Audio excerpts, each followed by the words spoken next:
in this week's Nation magazine that starts off like this. Vice President George Bush's resume is his most highly touted asset as a candidate. But a recently discovered FBI memorandum raises the possibility that, like many resumes, it raises that possibility, but like many resumes, it omits some facts the applicant would rather not talk about. Specifically, that he worked for the Central Intelligence Agency in 1963, more than a decade before he became its director. Why did you care about this? Well, originally I was researching the Kennedy assassination, and I was looking through FBI files that were released about 10 years ago under the Freedom of Information Act. And I just came across George Bush's name, and it was a surprise to me. I didn't really know that he was with the CIA back then. And however, I assumed at the time that I found this document that everybody must know this, and it was just stated in the document that J. Edgar Hoover had written to the State Department a week after the assassination to summarize a briefing that was given to, quote, Mr. George Bush of the Central Intelligence Agency. It was about the reaction of the anti-Castro Cuban exiles in Miami to the assassination.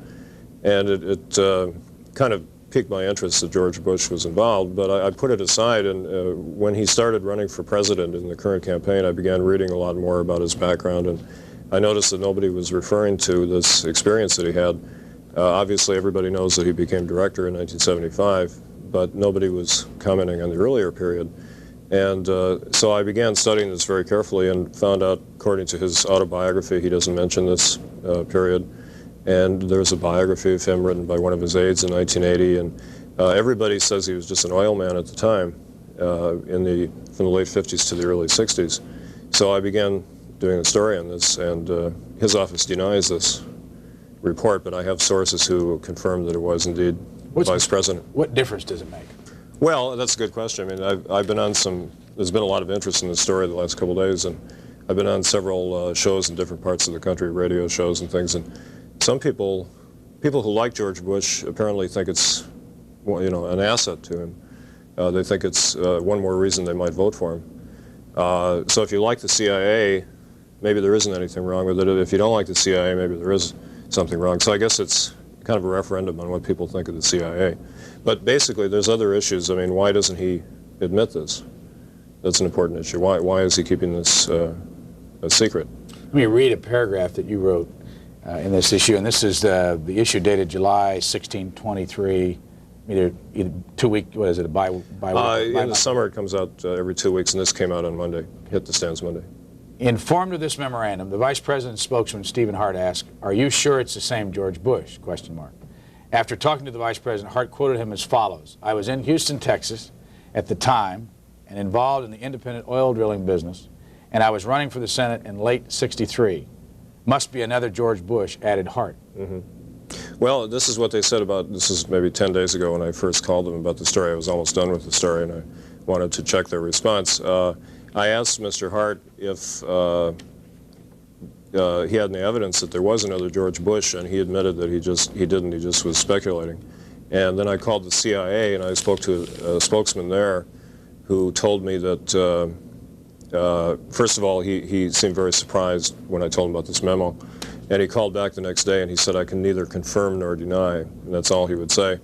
And then I told him what the Vice President's office had said about the possibility of another George Bush, and I said, "Could you check to see if there was another one back in the early 60s? And he seemed kind of confused, flustered, and he said, "27 years ago, I doubt it very much."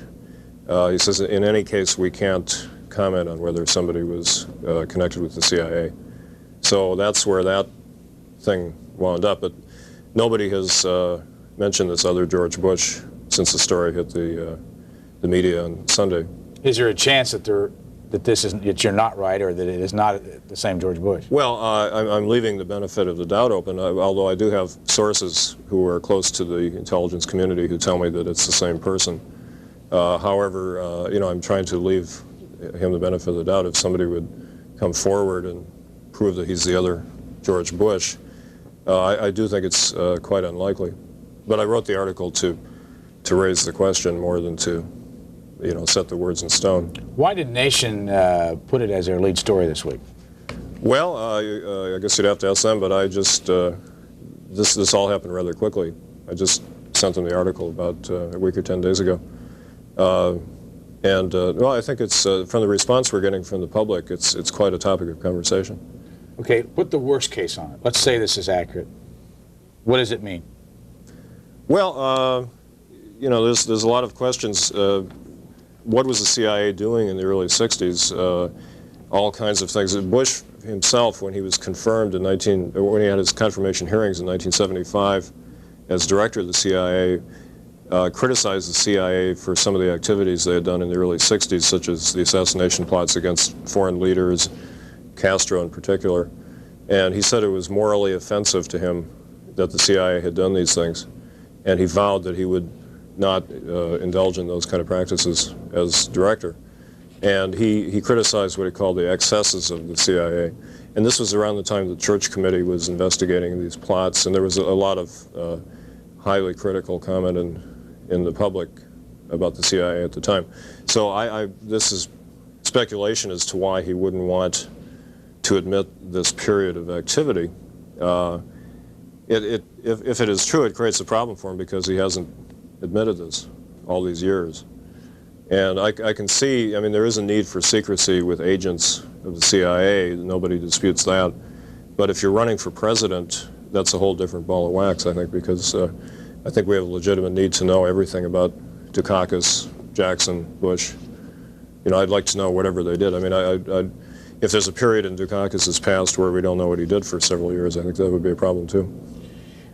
Go back and go over the years again. And what was Mr. Bush doing according to your information, and what years was he attached to the CIA? Well, that isn't totally determined. Excuse me.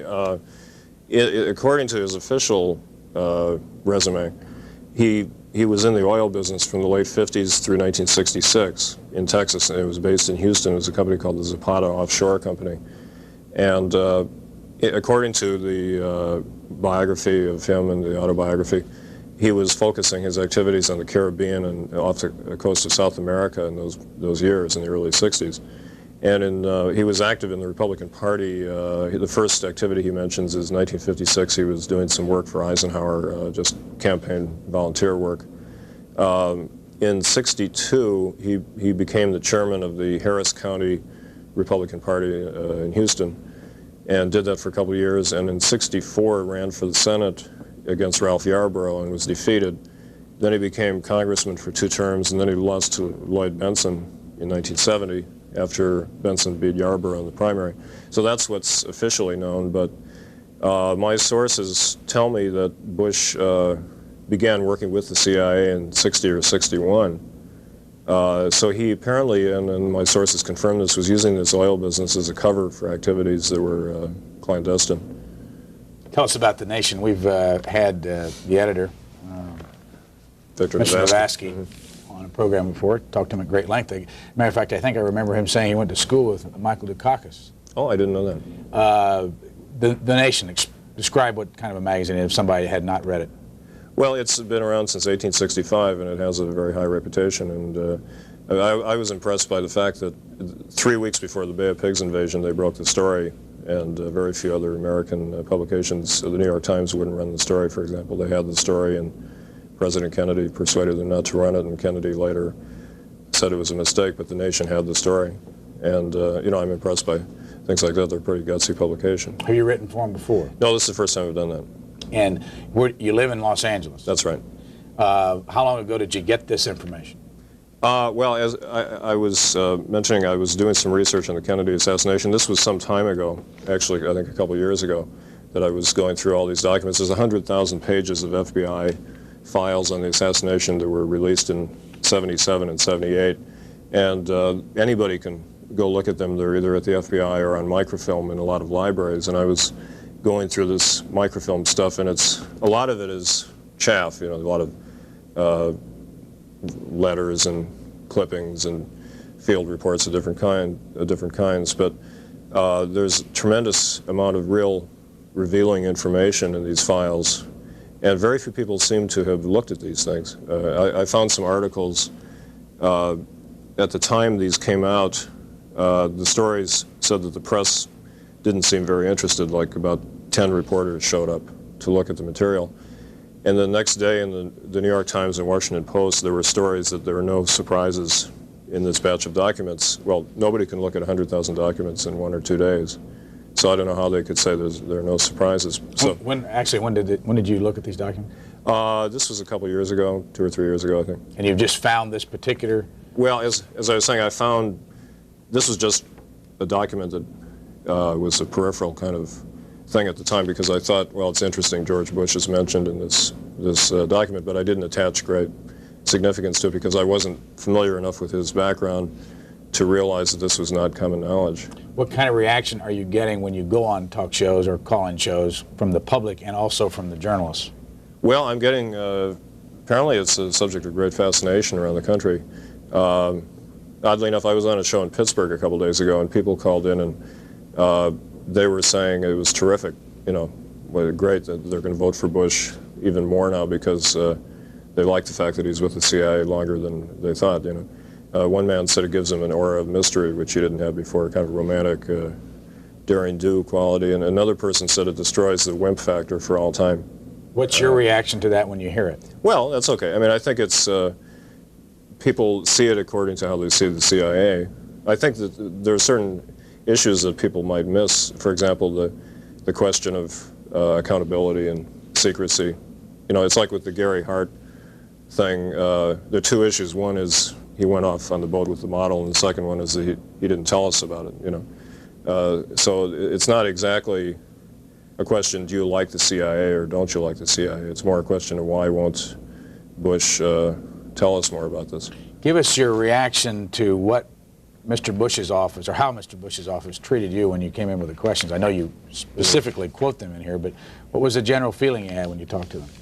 Well, they were quite polite, but they were a little, you know, I think that they would like to just brush it off and hope the story goes away.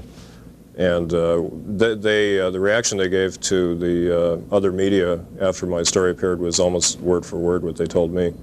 They just said, you know, the quote you read about how he was in the oil business and just deny it. But so far I haven't seen any evidence of Bush being, you know, really grilled by the press on this. He's appeared a few places, but he hasn't, as far as I know, he hasn't been put on the spot by Sam Donaldson or anybody like that. Time to go to the phones. Our special guest, who is based in Los Angeles, is Joe McBride. He's a freelance writer, has written a biography of Frank Capra, and it's soon to be out. Yeah, it'll be out in a few months. He's lived in Los Angeles for about 15 years, worked as a screenwriter and a reporter for Daily Variety, a trade magazine. Also was a reporter for the Wisconsin State Journal in Madison, Wisconsin, and for the Riverside Press Enterprise in California. Attended the University of Wisconsin in Madison, 1965, 1969. And it's hard to see, and we will take a phone call here very shortly, but this is printed in the Nation, and you've got a larger version of it. I'll hold it up here. Real size. It's real hard to read it, although I'm not sure it makes a whole lot of difference because the camera can get real close on this. What is this? Well, that's the FBI document. It's a memo from J. Edgar Hoover to the State Department, November 29th, 1963, on the assassination of President Kennedy. And in the last paragraph there's a reference to George Bush of the Central Intelligence Agency. You're talking about this? Right down there, yeah. Right here. And yeah. We'll get a close-up of that so that our audience can see it. We should have that here, right where my finger is. That's right. Reference to George Bush. What do you plan to do with this story next? Well, I'm here to follow up on it and just checking around to see what else I can turn up. Okay, let's go to the phones. First call for this hour, New York City. Go ahead, please. Good morning, C-SPAN. Morning. I think it's quite interesting that certain issues seem to surface in cyclic fashion. It was just over a month ago that a young woman reporter on your morning show was saying that one of the aspects of George Bush's resume, which he could tout over the country, was the fact that he had been CIA director. And at that time I did call to express a point of view which I'd like to try and briefly reinforce and see what Mr. McBride's reaction. In the British court system, much as a butcher may be prized as a useful profession, he is not permitted to serve on a jury. The belief being that the nature of his work, through no fault of his own, may desensitize him to the nature of suffering. And it seems to me that, with respect to our CIA, through no fault of their own, these patriotic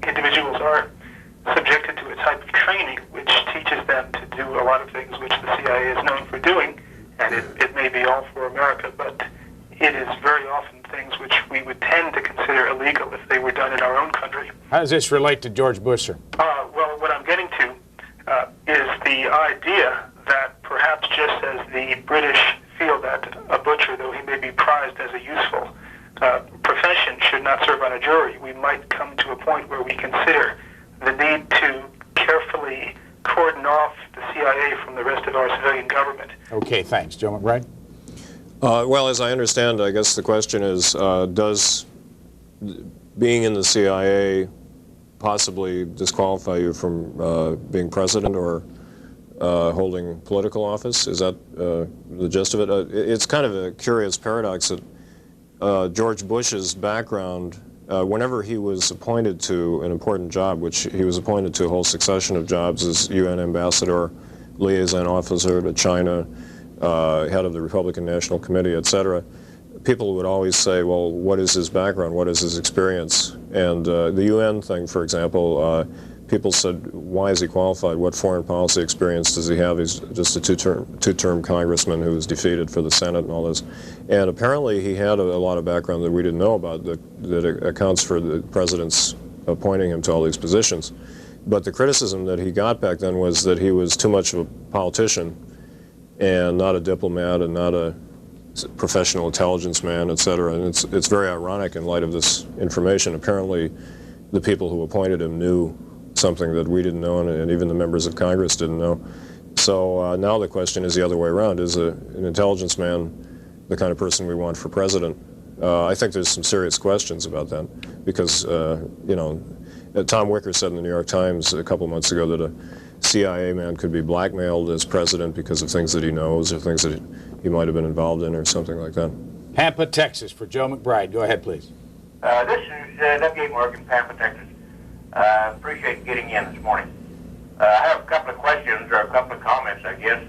Seems that McBride is editorializing as much as he is producing facts. And I don't know what difference it makes if George Bush later became head of the CIA and was a member of it some nearly 40 years ago. So I don't know what difference it makes unless it's just a matter of trying to get publicity for himself. Number two, I don't think that people are real interested in the fact that Benson is going to be a vice president candidate, the Democrats, and I think that from my viewpoint and from the area in this area of Texas, I don't think that Benson is going to help the Democratic Party one iota. Okay, sir, thank you. Is this a publicity stunt on your part?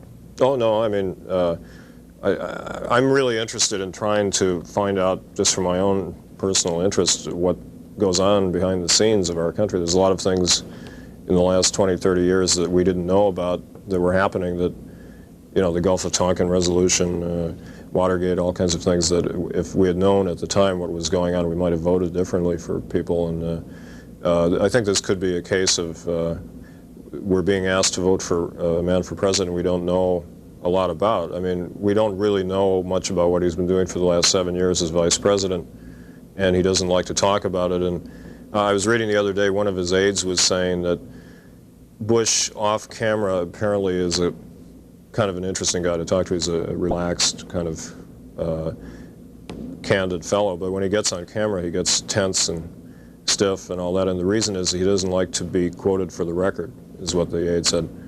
And so maybe he has a problem talking about his record. And I think that, you know, I'd like to know if we're going to vote for somebody for president, what his qualifications are. This is the article in The Nation magazine for this week. We go to Beverly Hills, California. Go ahead, please. Good morning. I wish the public would get something, the public should know something which this gentleman doesn't explain. The Nation is a very leftist, communist-oriented magazine. He has a writer there by the name of Cochran, English guy, where the father used to be one of the heads of the British Communist Party. And here in Beverly Hills, we call the Nation the Communist Manifesto, by the way. Regarding the article about Vice President Bush, His office never denied it. They said no comment. I wish you get that fact straight. Number two, you never criticize the KGB. You never criticize the KGB being in Nicaragua and organizing the $1 billion armament which the Nicaraguan government is getting. The point is in here, thanks God we have the CIA.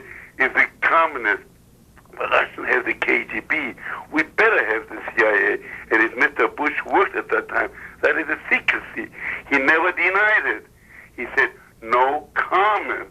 Okay, let's ask Joe McBride if that's true. Well, I just want to say something about the nation. I mean, I think it's kind of a McCarthyite tactic to call the nation a communist-oriented publication or whatever he said. I mean, certainly it's more on the left than not, but I think it's a very independent-minded magazine. And one reason I thought of the nation is I admire a book by Victor Navasky called Naming Names, which is a terrific study of the McCarthy period and the blacklist in Hollywood, in which he denounces the kind of statement that was just made about communist witch hunting.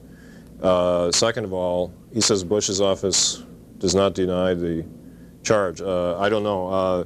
What they said to me, this business about Bush says I was an oil man, I was running for the Senate, period.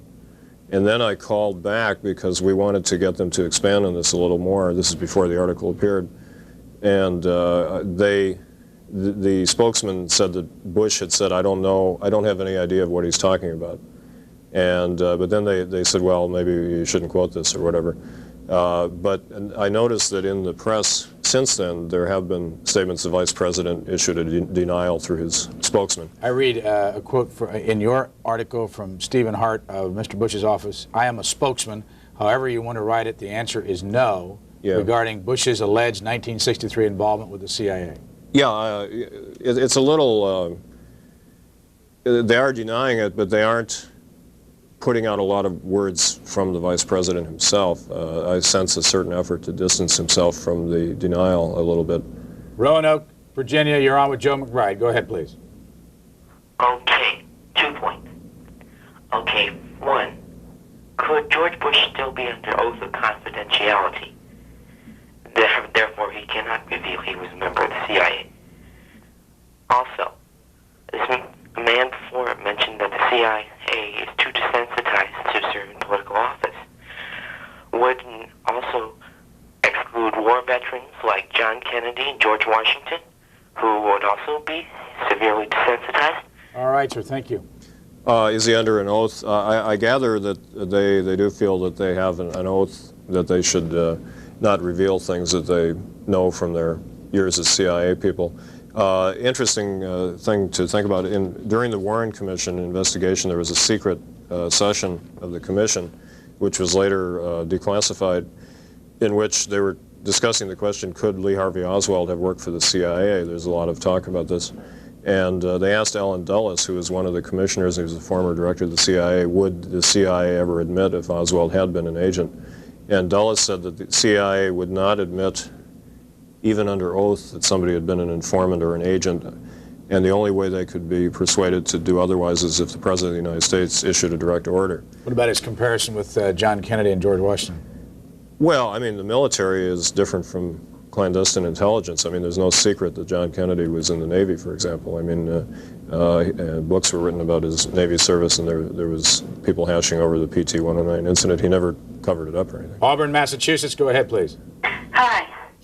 If anybody's going to do it, the nation will do it to start the ball rolling before an election. You know, in the early and middle 70s, when one of my sons was flying for Navy, and there was Nixon's impeachment, and Church's investigation into multinationals and the CIA, I was so incensed that my son was going to go down in flames for a rotten government. I was a real person, the mother, that through the 60s and 70s kept her kids straight away from all the garbage that they had to see on campus. And I worried my son was going to go down in flames for a lousy government. This is nothing new, and I'm glad you're bringing it out. And I want to ask you a couple of things about Bush's involvement. Because a few years ago on television, when Reagan invaded Grenada, He was seeing old friends in Grenada from his old World War II days as an OSS officer, and we all know OSS became part of the CIA. I want you to talk about George Bush as CIA director in 75 and 76, when Bill Colby, former CIA director, became part of the Nugan-Hand Network as chief counsel, when Secord and all that bunch worked for George Bush in this Nugan-Hand Network for the same activity, weapons and drug running, like this Iran and Central American thing recently revealed. Would you also talk about the taxpayer-funded National Endowment for Democracy, Ari North's Project Democracy, as Reagan bragged about, which has been involved all over the world to infiltrate and disrupt, create crisis through paid youth groups, unions, churches, educational institutions, with corporate laundering of the monetary contribution to create crisis, to enable us to overthrow leaders we don't like. A recent article in the New York Times, 7/10/88, by Robert Peer, revealing this NED activity right now in Poland, exactly as we're seeing in Nicaragua, Panama, and other Central American countries, all funded by appropriations to the State Department for Charles Wick, who runs NED money expenditures, who is head of USIA, and to pay for these crooked CIA activities for other Ollie North, Secords, and the bunch that are now being indicted. Okay, we'll let you go at that because we got a lot of calls. Joe Well, McBride, that's a real complex question. Generally speaking, I mean, one thing I could say is that this information about Bush's 25-year or longer association with the CIA would certainly raise a lot of questions about the Iran-Contra business. And there's been a lot of allegations that Bush was involved with the resupply people and Oliver North and Felix Rodriguez and all these characters. And this would tend to put this in a much clearer perspective. Although, Bush says he was out of the room when Schultz and Weinberger were objecting to the deal, et cetera, et cetera. So you can see patterns in Bush's career more clearly, perhaps. And what he did as CIA director, we don't know much about that either. According to Gail Shee in this new book, Character, she says that Bush seems to have left little imprint on the CIA and it on him. But this, I think, is just because we haven't managed to penetrate the secrecy. The history hasn't caught up with this period. And Bush's spokesman said to me that Bush doesn't talk much about that period. So again, what was he doing back then? We don't know much about that. Oxnard, California. Go ahead, please. Thank you. Offhand, I'd like to congratulate you for Mr. McBride for actually digging into things. It's been my impression from C-SPAN that the Washington press corps does nothing but just talk to each other and too much, and that they don't really go out and dig for facts. And I think maybe it takes somebody from the West to be a little bit more of a nonconformist. My question though is it possible that this brilliant businessman, they're always talking about how Bush was such a great businessman, that maybe his company was a CIA company, and do you know what I mean? Yeah, I think that, well, one of my sources who did work for the CIA and in that period said that Bush used it as a cover for his activities, and that he would travel around and while he was working as an oil man, he would be doing, but this is a common thing the CIA does. They have businessmen who sometimes they just give information back and forth or pass information, or they will do a job here and there for the CIA. Then you have fronts, which generally means that the company is a dummy corporation, which is really a CIA asset, masquerading as something else. Now, I don't know enough about Bush's company to make unequivocal statements about how legitimate the company was. Joe McBride is a freelance writer based in Los Angeles, has an article that leads The Nation magazine for July 16 and 23. We go next to Tallahassee. Go ahead, please. Yes, I want to get this straight now. This period is 1963 that we're talking about, is involvement with the CIA? Well, the document that I found, the hard black and white document, is November 29, 1963, dealing with the Kennedy assassination, which took place a week earlier. And when did Mr. Bush run for Congress? Well, he ran for the Senate in 64, was defeated by Yarborough, and then he was elected in 66 to the House of Representatives. Well, I must tell you, I'm a candidate for public office here in Florida, and I'm really shocked that that someone could have this kind of information in the background and really not make it available to the public. I think that's a violation of public trust, and I'm concerned that Mr. Bush would essentially hide something of a pretty significant nature. If you're an intelligence agent and you're running for Congress, that raises several issues to my mind that I think would have to be thoroughly explained. I would like to know if the individual that was running for public office has severed the ties with the agency. Were they getting assistance from the agency when they were running for public office? And this raises a very, very critical issue in my mind, and I'm a little disturbed. This does add a troubling edge to Mr. Bush's background that I hadn't really thought about. Caller, what office are you running for? I'm running for local elections office, as a matter of fact. Which party? Democrat Party. Okay, thanks. Joe McBride? Well, I agree with the caller that this is something we should know about.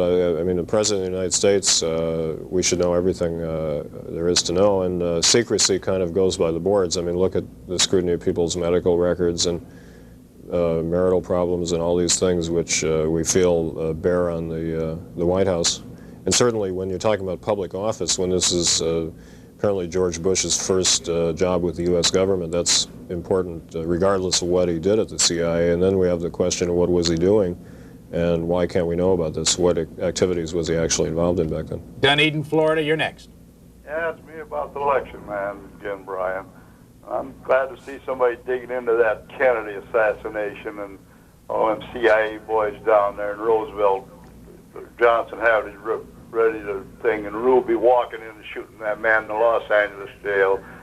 I have a little background with the mob, and I've heard how they let him in there to shoot Ruby, and just keep on digging into that deal, and that'll all come out someday, how they bumped him and the colored leader off between the Kennedys, and Hoover and Johnson got the one, CIA and Johnson got the other one. So you just keep digging in that. It'll come out sometime. Thank you. Thanks, caller.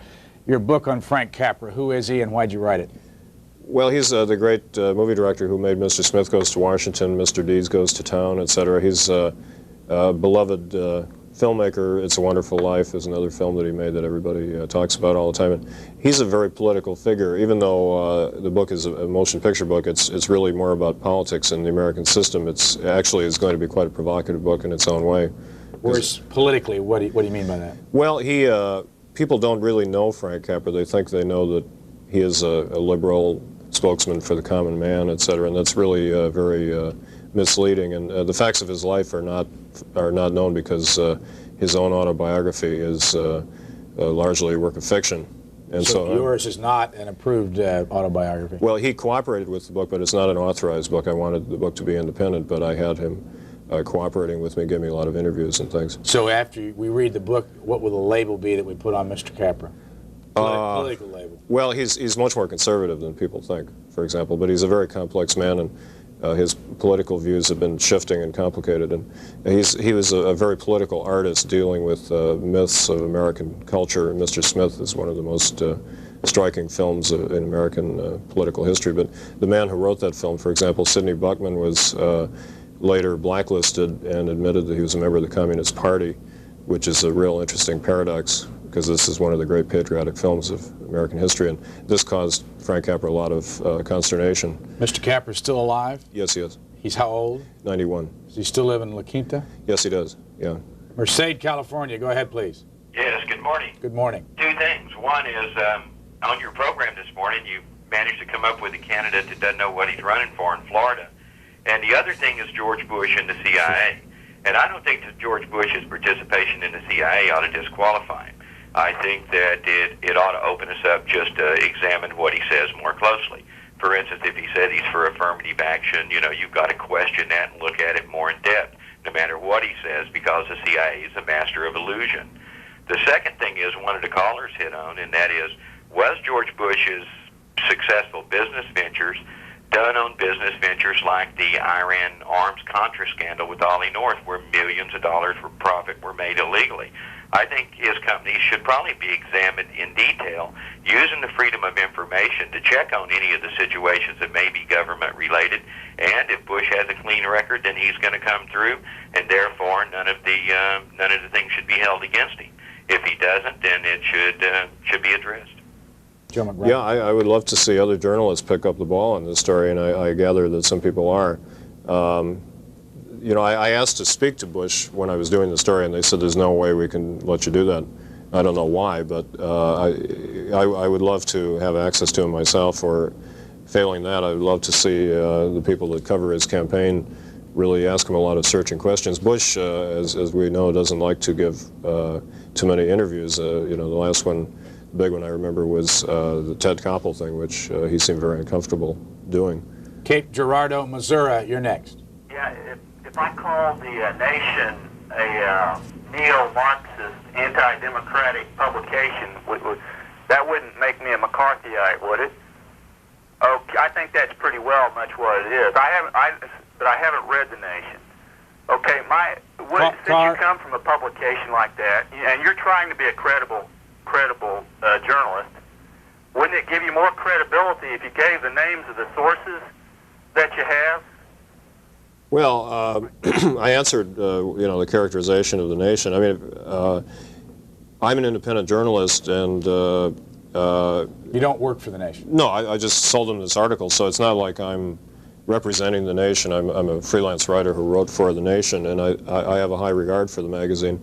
But when the guy says it's neo-Marxist or whatever, and then in the next breath he says he's never read it, I don't know what he's basing this on. I mean, let me ask him that. If you've never read it, how do you know what it is? Unfortunately, he's not there. You know, I mean, it's kind of hard to reply to a charge if somebody hasn't even read the magazine. Told that the next call's from Knoxville, Kentucky. Go Tennessee, sir. That's what I thought. Thank you. Go ahead, please.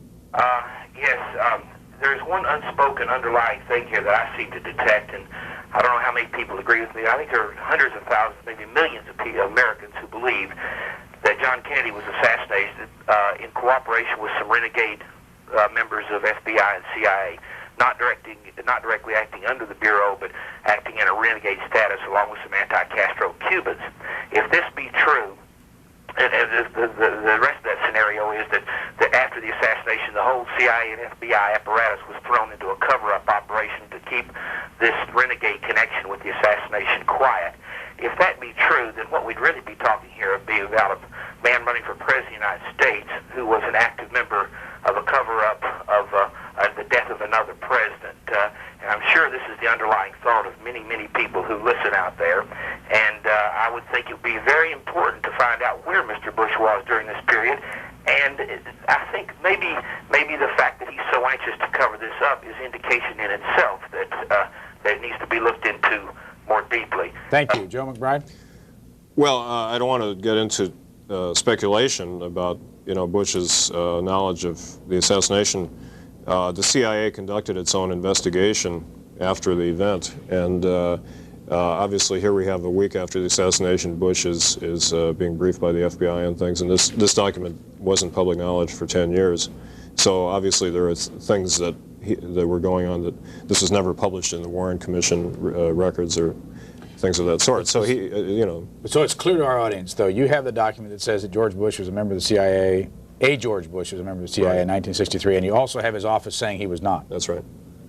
The question was more, you know, what should he talk more about what he knows about the investigation of the assassination. Where was he at the time of the assassination? What did he know about the investigation? The source that I quote in the article said that he knows that Bush was involved in the suppression of things after the Kennedy assassination, and he went on to say that they were worried that these anti-Castro groups would conduct unauthorized raids against Cuba and attempt to blame it on the CIA.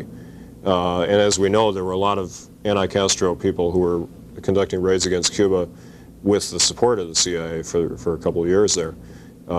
Small raids, and then there were the assassination attempts against Castro. This memo says that they were, the tone of the memo is that they're hoping that these people will not conduct raids now that the president has been assassinated, and they were afraid that these people would take this as a signal that we were now going to move against Castro, and they didn't want them to do that. So there's a lot of questions and mysteries about this. Joe McBride is our guest. We go next to Tacoma, Washington. Hi. I resent the implication that he's making here. I live in a town of 150,000 people, and there are 3 George Bushes alone. He's assuming that this is the George Bush who's running for president. I suggest he check other phone books. The statistics will prove out that there's going to be several 100,000. Thank you. Well, as I said before, I leave the question partly open. I give him the benefit of the doubt. And I put the question to the CIA and to Bush's office, but I did check it with reliable sources, and they said it is the same person. What does it do to you if it turns out that they prove it is not? Well, I wrote the article as a question mark. I didn't write it as a message from God or anything. It's a question mark raising a legitimate question during the campaign. Is this the same person? If not, I say in the article that they really ought to come forward and prove that it's not, and tell us who this other person is. And but so far they haven't done that. Atlanta, Georgia. Go ahead, please. Hi. 2 things, Mr. McBride, worth repeating. A CIA agent signs a secrecy agreement before becoming active in the field, vowing not to divulge the fact that he was ever a member of the CIA. Okay, another thing. Hoover would have never put the real name of a member of the CIA in a memo. And one other thing, Mr. McBride. The CIA, by charter, is not sanctioned to operate in the United States. Hoover knew that, and would have not involved any CIA operative in a memo directly or indirectly.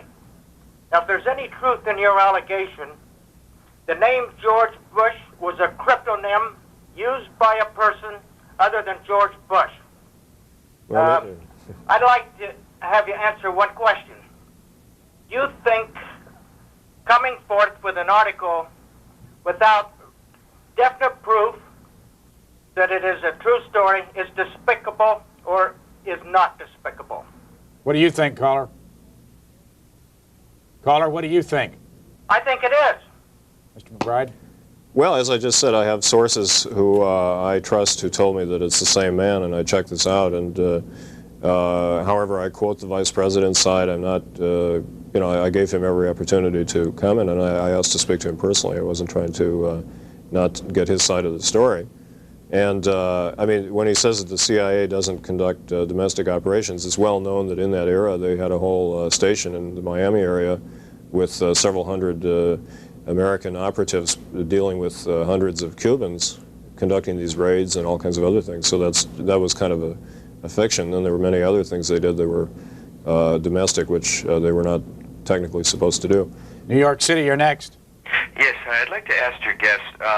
I've heard some reports recently that there's evidence that some people, some journalists have that George Bush had met with Iranian representatives before Reagan took office, and in fact, in that meeting had worked out with them for them to hold on to the American hostages until after Reagan took office. I was wondering if you'd heard anything about that? Well, there's been a lot of talk and articles about this so-called October surprise, which I guess is what you're referring to, that, for example, the book Out of Control by Leslie Coburn talks about this supposed deal the Reagan administration made to, or before they were elected, that once, if the hostages were kept until after the election, they would make an arms deal. I don't have anything to say about Bush's alleged involvement. I was curious where you get the information, or what, have you read this, or?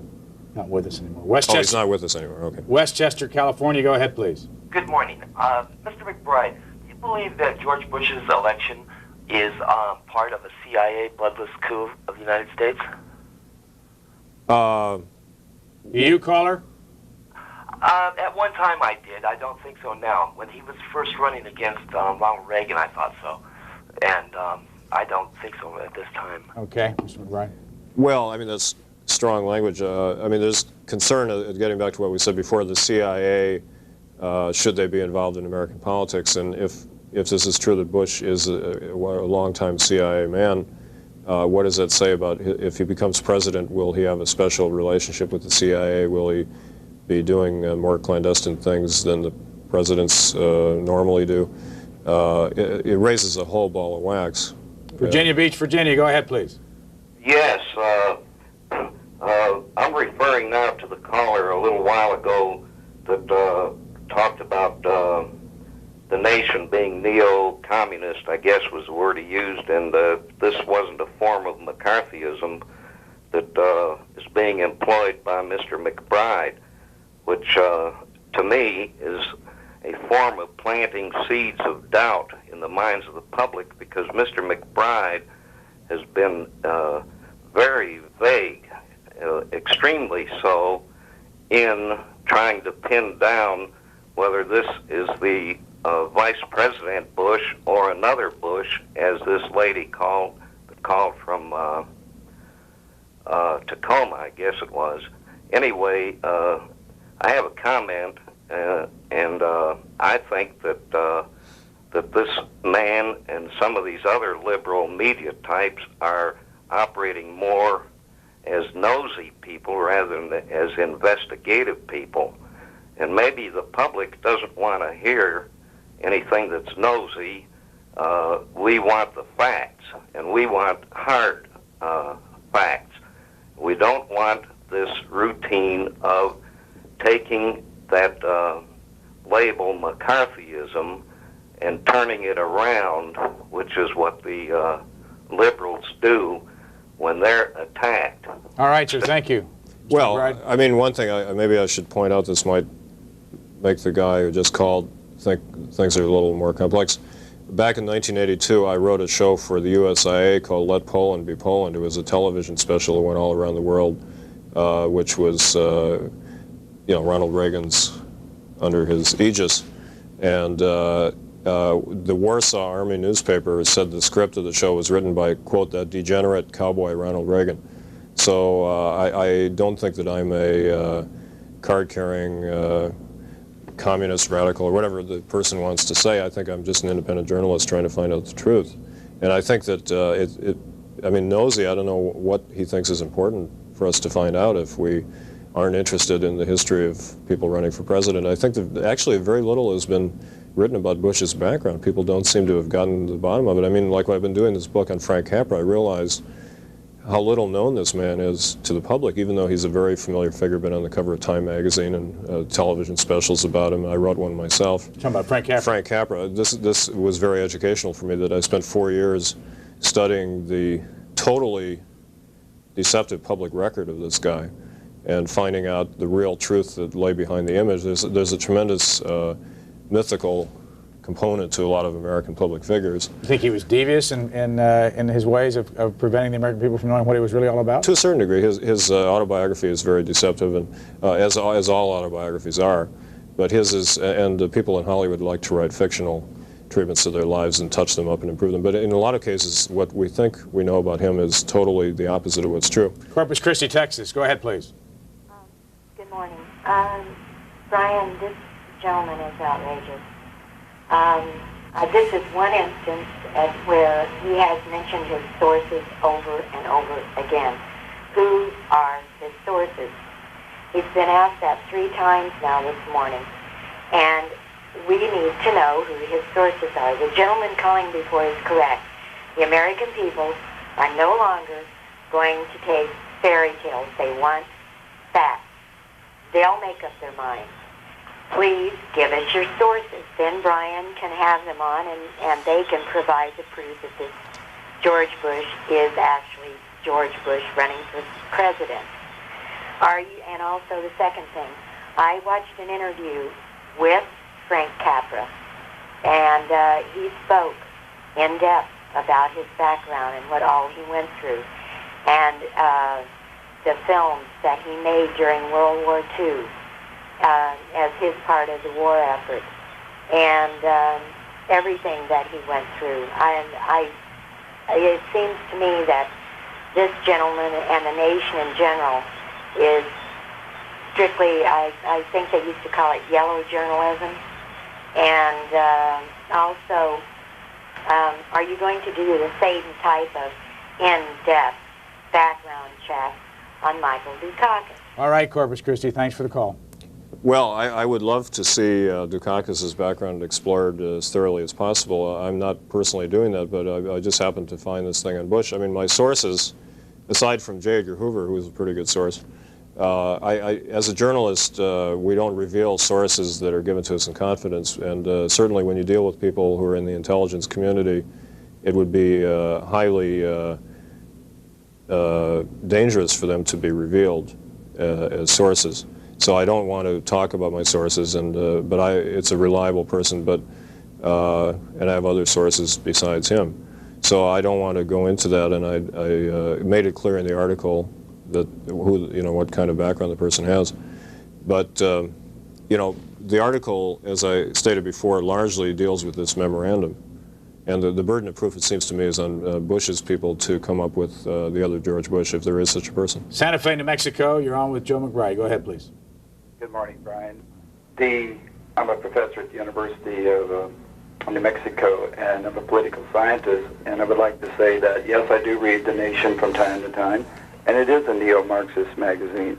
Secondly, Mr. McBride, I think you should disclose your resources to make your article or your story a little more creditable. For the fact that you just say so, I don't believe that's enough for me. And another thing that Mr. Bush being with the CIA, or if he was or was not with the CIA back in the 70s, whenever, or the 60s, so what?